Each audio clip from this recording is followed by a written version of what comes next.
Assalamualaikum, salam sejahtera. Anda sedang menonton Buletin Awani bersama saya Marlina Manaf. Kita mulakan dengan perkembangan ini.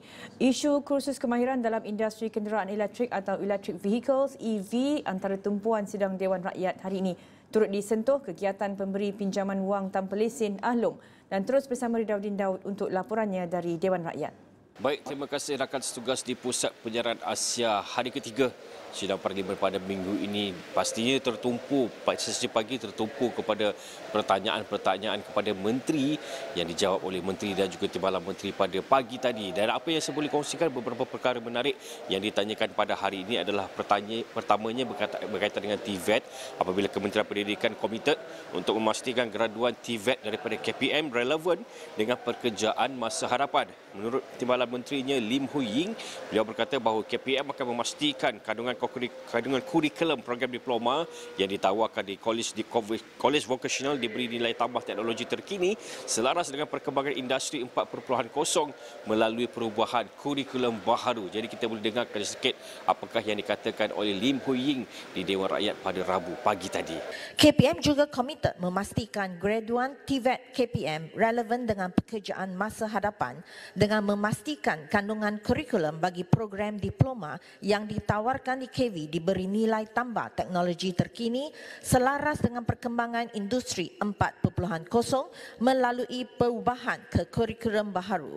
Sebagai contoh, smart farming dan Internet of Things IoT dalam bidang pertanian yang diintegrasikan melalui latihan amali bagi program pertanian di 5 buah College Vocational Pertanian KPM yang menawarkan program pertanian seperti KV Teluk Intan Perak, KV Cenoh Pahang, KV Pasir Putih Kelantan, KV Datuk Le Maharaja Negeri Sembilan dan KV Lahad Datu Sabah.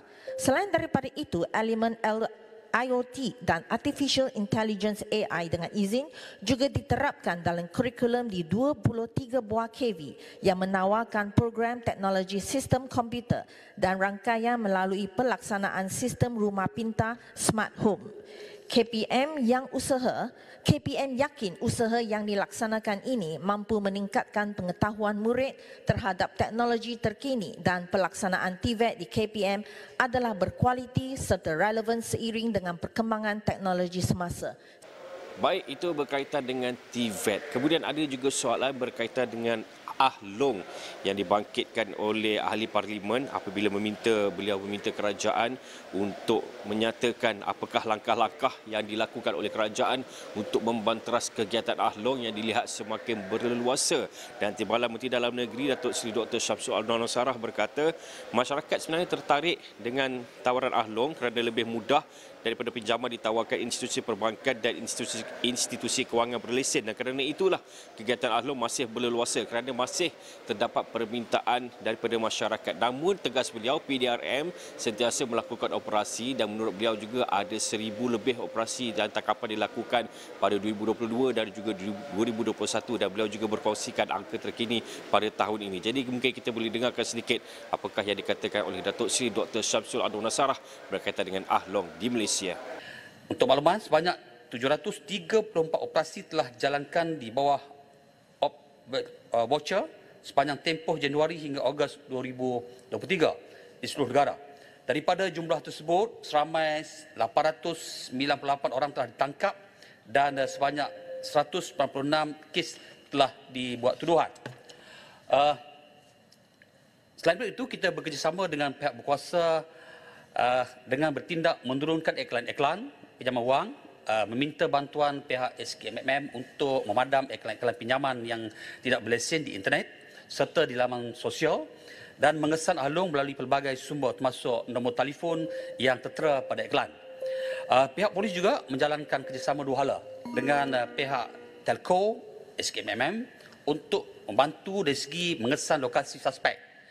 Kegiatan Ahlong tidak berlesen masih berluasa adalah disebabkan permintaan daripada masyarakat dan tawaran daripada Ahlong yang lebih mudah dan senang daripada pinjaman yang ditawarkan oleh institusi perbankan dan institusi kewangan yang berlesen.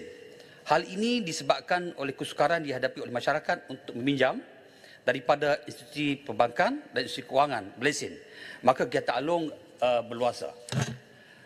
Untuk rekod, Pada tahun 2021, dilaporkan 1,000 kes tangkapan. Kita buat lebih daripada 1,067 kes di bawah Seksyen 5/2 APPW dan Seksyen 29 AA APPW. 2022, jumlah kes 1,009, tangkapan kita buat juga 1,262. Terima kasih. Baik, selain itu juga Datuk Clay Muhammad Noor dari Ahli Parlimen Ketereh turut meminta Menteri Kewangan menyatakan apakah Lembaga Pembiayaan Perumahan Sektor Awam ataupun LPPSA boleh memberhentikan sementara pemotongan gaji sementara menunggu projek perumahan yang tidak siap disambung kembali. Menurutnya ada lebih 80 kes dibawa kepada beliau dan kerana itulah beliau membawakan suara-suara tersebut ke sidang Parlimen pada hari ini dan suara tersebut dan keluhan mereka dijawab oleh Timbalan Menteri Kewangan 2 Stephen Sim Chee Kiong berkaitan dengan LPPSA. Jadi kita dengarkan jawapan daripada Stephen Sim Chee Kiong berkaitan dengan isu LPPSA yang dibangkitkan oleh Ahli Parlimen Ketereh Datuk Clay. Lembaga Pembiayaan Perumahan Sektor Awam ataupun LPPSA merupakan badan berkanun yang dibebaskan saraan sepenuhnya yang bertanggungjawab untuk uruskan kemudahan pembiayaan perumahan bagi sektor awam. Pembiayaan LPPSA kepada penjawat awam adalah berdasarkan kadar faedah 4% tetap yang dikira atas baki berkurangan ataupun reducing balance. Bagi pembiayaan perumahan yang masih dalam pembinaan, contohnya, peminjam boleh menikmati tempoh penangguhan ataupun grace period dengan izin selama 24 bulan bagi pembinaan rumah atas tanah dan 36 bulan bagi pembinaan rumah bertingkat atau sehingga pengeluaran bayaran kemajuan perumahan kepada pemaju mencecah 95% yang mana terlebih dahulu. Dalam erti kata lain, peminjam sebenarnya tidak perlu membayar balik pembiayaan dalam tempoh penangguhan tersebut yang merupakan satu kelebihan kepada pembiayaan LPPSA kepada penjawat awam.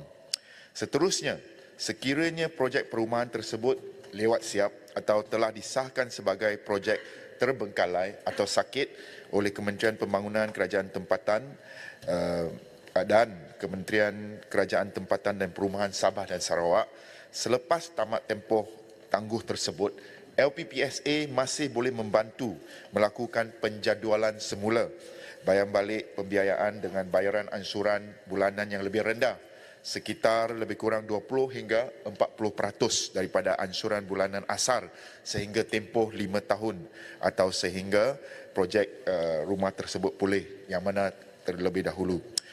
Jadi baik, itu antara beberapa intipati yang sempat saya bawakan kepada anda pada hari ini dan pastinya saya akan terus berada di Parlimen ini untuk membawakan perkembangan dari semasa ke semasa. Biasanya pada waktu tengah hari ini pastinya akan ada sedikitlah panas, namun kita harapkan semuanya berjalan dengan lancar kerana kalau ikutkan daripada Isnin sampai ke hari ini nampaknya semua berjalan dengan agak baik, agak lancar, tiada pergaduhan besar yang berlaku. Jadi kita harapkan ia akan berterusan kerana sidang pada kali ini adalah agak lama sampai ke 30 November nanti.